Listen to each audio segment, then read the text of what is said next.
Trying to determine whether the news media or any type of media impact opinions or behavior of the public, it turns out to be rather tricky.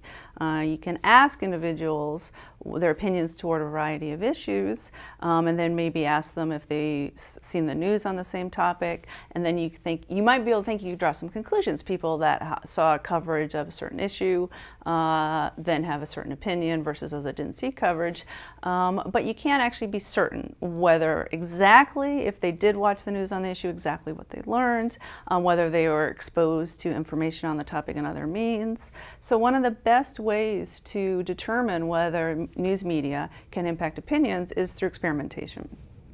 One of the components of experimentation is researcher control.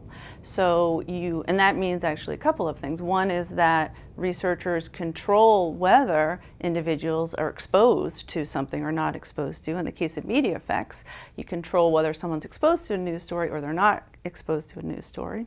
In addition, you might have different variations on a news story. So you create variations, or you use variations on the news story and expose some individuals to one version of a story and some to another version of a story.